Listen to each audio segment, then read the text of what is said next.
मैं हूं समीर और आप देख रहे हैं द स्मार्ट डफर। तो आज हम बात करने वाले हैं आज बात करने वाले हैं एक नई बैंक के बारे में जो कि है स्मार्ट बैंक ऑफ इंडिया। आप यहां पे देख पाएंगे, मैं इसके कुछ और फीचर्स भी दिखा दे रहा हूं। यह है इसका लोगो और यह है smart bank of India, the smart way to be a duffer. इसकी टैगलाइन काफ़ी अच्छी लगी हमको, the smart way to be a duffer.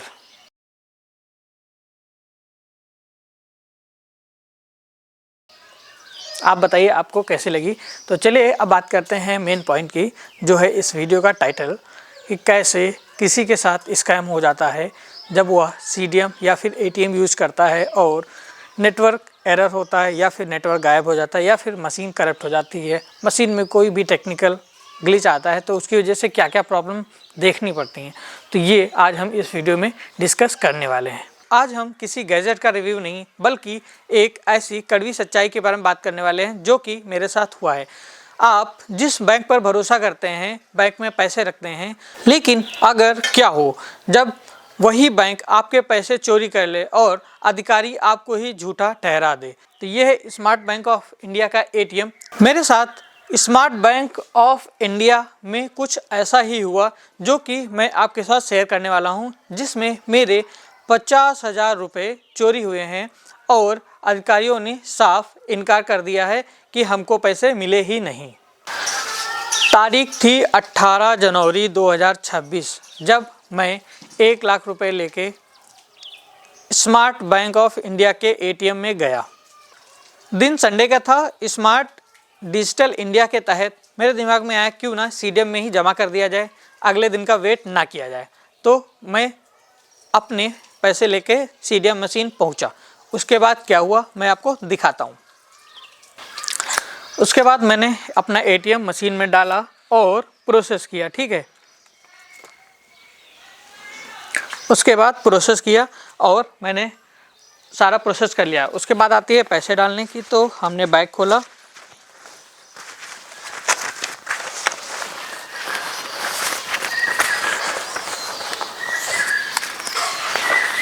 और इस तरह से कुछ 2 गड्डियाँ निकाली। उसके बाद इसको खोला।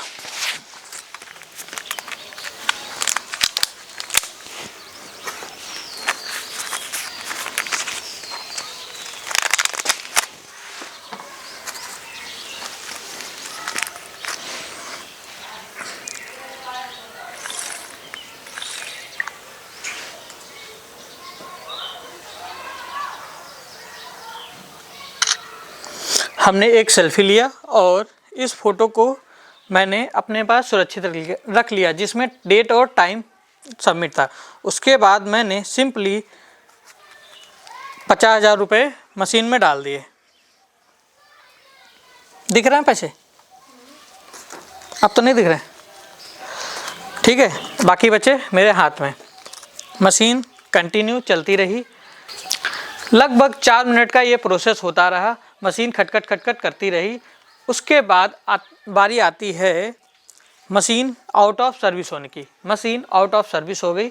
उसके बाद हमने गार्ड से बात किया कि गार्ड भैया ऐसा ऐसा हुआ। तो उन्होंने बोला आप टेंशन ना लो, एक फॉर्म आता है मैं अभी फिल करवा लूँगा, उसके बाद आपके पैसे 1 हफ्ते में आपके अकाउंट में आ जाएंगे। तो हमने कहा ठीक है। मशीन हो गई आउट ऑफ सर्विस। उसके बाद मैं चला जाता हूँ दूसरे मशीन में पैसे डालने के लिए। ये हमारा एटीएम। हम फटाफट दूसरे मशीन में अपना एटीएम लगाते हैं और सारा प्रोसेस करते हैं। उसके बाद बाकी बचा अमाउंट इसमें डाल देते हैं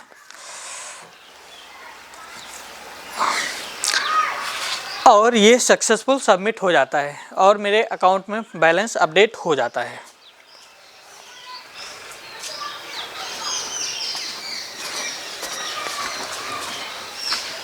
ये रही हमारी दोनों स्लिप, पहली ट्रांजैक्शन फेल वाली और दूसरी है सक्सेसफुल रहा जो अमाउंट, उसकी पर्ची। मैं आपको अभी फ़ोटो डाल के दिखा रहा हूँ आगे। तो इसमें पहली वाली पर्ची में लिखा हुआ है कि आपका जो ट्रांजैक्शन है वो 6:46 पे हुआ है और इसमें केवल 2 नोटें जमा की गई हैं 500-500 की, जो कि केवल 1,000 होता है। और दूसरी पर्ची है 50,000 की, इसमें टोटल 50,000 रुपये जमा हुए हैं। जो कि आप स्क्रीन पे देख पा रहे हैं। लगभग एक हफ्ता पूरा हो गया और जब मेरे अकाउंट में पैसे नहीं आए तब मैंने सोचा क्यों ना ट्राई किया जाए बैंक से बात करने का। तो मैंने smart bank of India toll free number पे कॉल किया। 30 तारीख को सारी चीज़ें समझाई, उन्होंने कंप्लेन दर्ज कर ली और 30 तारीख की कंप्लेन 31 को वो रिजॉल्व मार्क कर देते हैं विदाउट एनी कन्फर्मेशन। मुझसे एक बार बात करना भी जरूरी नहीं समझते कि आपका केस रिजॉल्व हुआ कि नहीं हुआ, उन्होंने रिजॉल्व मार्क कर दिया। 1 फरवरी को मैं स्मार्ट बैंक ऑफ इंडिया के ऑफिस गया और वहाँ पे बात किया कि मेरे साथ ऐसा ऐसा हुआ है। तो उन्होंने 1 बजे मैं गया था, उसके बाद बोला कि 3 बजे आओ। 3 बजे गया तो बोले 4 बजे आओ। 4 बजे गया तभी बोले कि अभी सर नहीं आए। 5 बजे तक मुझे बिठा के रखा। जब 5 बजा तब सर आए और उन्होंने सबसे पूछा कि भैया किसका क्या क्या सीन है। तो हमने जब बताया तो उन्होंने बोला, देखा सिस्टम पे और बोला कि हमने 20 तारीख को ही 1000 रुपये डाल दिया था और उसमें 1000 रुपये की रिसिप्ट थी इसलिए। तो हमने कहा कंप्लेन तो 50,000 की थी ना। तो उन्होंने कहा कि भैया इस बारे में हम कुछ नहीं कह सकते, आप थोड़ा टाइम दो, हम देख के बताएंगे। 1 दिन 2 दिन 3 दिन 1 हफ्ता हो गया, उसके बाद भी कोई रिजल्ट नहीं आया। तो मैंने ट्वीट किया, उसके बाद मुझे थोड़ा सा रिस्पांस आया कि हाँ मैं आपकी कंप्लेन दर्ज कर ली गई, थोड़ा सा वेट करो और मैं आपको अपडेट देता रहूँगा जैसा भी होगा। कुछ 8-10 दिन वेट करने के बाद 19 तारीख को किसी अधिकारी का कॉल आता है और वो बोलते हैं कि हाँ मैंने CCTV मंगाई थी, तो वहाँ पे हमको पता चला है कि आप 1000 रुपये डालते हुए दिखे हो। तो इसलिए हमारी तरफ से ये केस क्लोज़ है। अगर आपको कहीं और कंप्लेन करना है तो आप कर सकते हो, मैं इसमें कोई और सहायता नहीं कर सकता क्योंकि मेरे पास कोई एक्सेस कैश नहीं मिला है। तो इस बेस पे उन्होंने हमारा केस ख़त्म कर दिया, मतलब अपनी साइड से केस बंद कर दिया। उसके बाद भी मैं कई बार दौड़ा, स्मार्ट बैंक ऑफ इंडिया के कई चक्कर लगाने पड़े मुझे, जिसमें मेरा अच्छा खासा खर्चा हुआ है। बार बार मुझे लखनऊ जाना पड़ता था, आना जाना बाइक से, और वहाँ पे रुकना, काफ़ी अच्छा खासा अमाउंट खर्चा हुआ है। मैंने 4-5 चक्कर लगाए और RTI भी डाली थी कि भैया मुझे सही जवाब दिया जाए कि आपने किस बेस पे हमारा केस क्लोज़ किया और मुझे CCTV की फुटेज दी जाए। तो उन्होंने बोला था कि थोड़ा सा वेट करो। RTI का एकदम 1 महीने बाद रिप्लाई आया है कि हाँ कुछ सुरक्षा कारणों की वजह से हम आपको CCTV की फुटेज नहीं दे सकते हैं। मैंने 21 फरवरी को डाला था और आज 20 मार्च को रिप्लाई आया है सीधे कि हम आपको CCTV की फुटेज नहीं दे सकते हैं क्योंकि ये सुरक्षा और सिक्योरिटी के नियम के अधीन है ना, इसलिए हम CCTV आपको नहीं दे सकते हैं। अब मेरे सारे तरीके से हाथ बन चुके हैं, तो मैं आप लोगों से पूछना चाहता हूं कि अब मेरे पास क्या क्या ऑप्शन है। अगर आप में से किसी का ऐसे फंसा है कभी CDM या फिर ATM मशीन में, तो आपने क्या क्या। मैं आपसे एक बात कहना चाहूँगा कि आप गार्ड की बातों में मत आइए।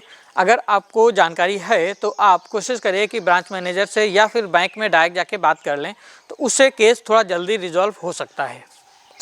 अगर आपके पास कोई बढ़िया सॉल्यूशन है तो हमें एक कमेंट करके ज़रूर बताएं। आपका एक कमेंट मुझे इस मुसीबत से बचा सकता है। तो देखते रहिए द स्मार्ट डफर और सतर्क रहिए। मैंने सारा प्रोसेस कर लिया, उसके बाद आती है पैसे डालने की। तो हमने बैंक खोला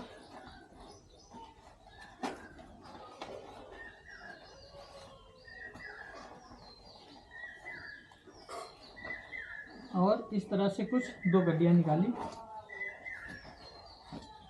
उसके बाद इसको खोलना।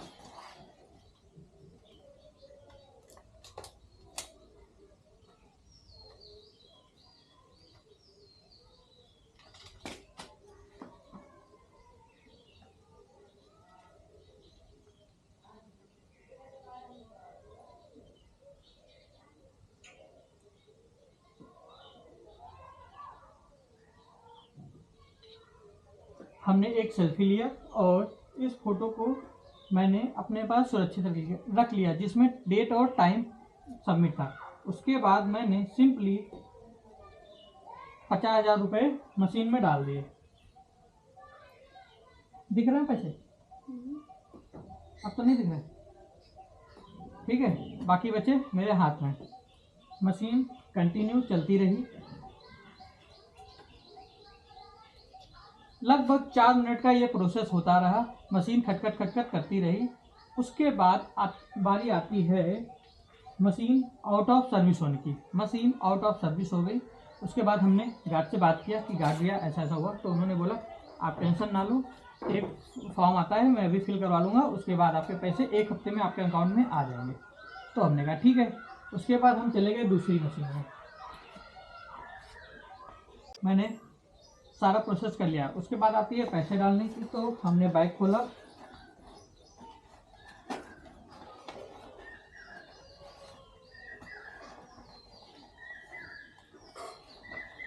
और इस तरह से कुछ 2 गड्डियाँ निकाली।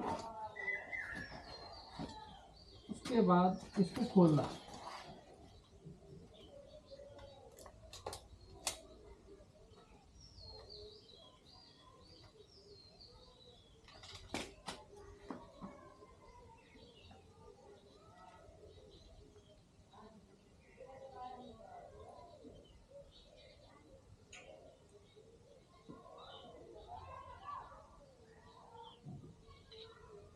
हमने एक सेल्फी लिया और इस फोटो को मैंने अपने पास सुरक्षित रख लिया, जिसमें डेट और टाइम सबमिट था। उसके बाद मैंने सिंपली 50,000 रुपये मशीन में डाल दिए।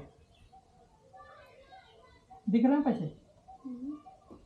अब तो नहीं दिख रहे, ठीक है। बाकी बचे मेरे हाथ में।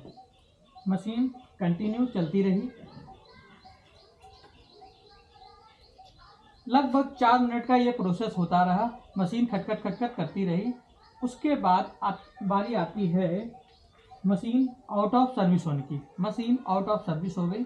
उसके बाद हमने गार्ड से बात किया कि गार्ड भैया ऐसा ऐसा हुआ। तो उन्होंने बोला आप टेंशन ना लो, एक फॉर्म आता है मैं अभी फिल करवा लूँगा, उसके बाद आपके पैसे 1 हफ्ते में आपके अकाउंट में आ जाएंगे। तो हमने कहा ठीक है। उसके बाद हम चले गए दूसरी मशीन में।